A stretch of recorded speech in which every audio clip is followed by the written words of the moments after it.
এ ছাগল, ও সরি, এ কাজু, এ ভাই তুই কোথায় যাচ্ছিস? বাবু সোনা হয়েছে যে। আমরা ভোরু স্টেশনে এসেছি, আমরা রাতেই মানে গাড়ি পেয়ে গেছি, আমরা যাবো দীঘা। বাহ বাহ বাহ, খুব ভালো কথা। তো ওই বাকিগুলো কোথায়? হ্যাঁ, আর তারপর কি করবি? তারপরে আমরা আন্দারমনে যাচ্ছি হানিমুনে। কি বললি ভাই? কার মনে কি করতে যাচ্ছিস আর একবার বল। তারপরে আমরা আন্দারমনে যাচ্ছি হানিমুনে। আন্ডারম্যান না আন্ডার প্যান্ট? কি বলছিস রে? এটা আবার কোথায়? সুন্দরবন শুনেছিলাম, আন্দারমন আবার কি জিনিস? হানিমুন তুই কার সঙ্গে হানিমুন করবি? হ্যাঁ, হানিমুন মানে তুই বুঝিস? হ্যাঁ, তোর তো বিয়েই হয়নি, তুই কার সঙ্গে হানিমুন করবি? হানিমুন মানে হচ্ছে পক পক, তুই বুঝিস সেটা? আবে সালে।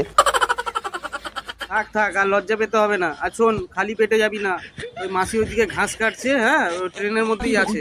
ট্রেনটা আসলেই ওর মধ্যে উঠে যাবি। সবাই যে কয়জন আছিস, তুই, শুভ, তারপরে ওই সজল কাকা, যেসব যাচ্ছিস আর কি, সবাই কিন্তু পেট ভরে ঘাস ফাস খেয়ে তারপরে যাবি। ওখানে গিয়ে ছড়াবি না গিয়ে একদম।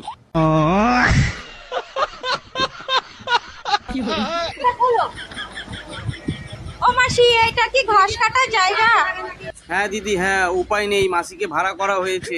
আমাদের 4টে ছাগল দীঘায় যাচ্ছে, তো তো ওদের খাবার দাবারের ব্যবস্থা করতে হবে, তাই মাসিকে আমরা স্পেশালি মানে ডেকেছি আর কি। ওই ট্রেনের মধ্যেই ঘাস ফাস কেটে ওরা ওর মধ্যেই খাবে। ওরা দীঘায় যাবে তো, অনেক রাস্তা, লম্বা রাস্তা, পেট ভরে খেতে হবে, না খেয়ে কি করে যাবে?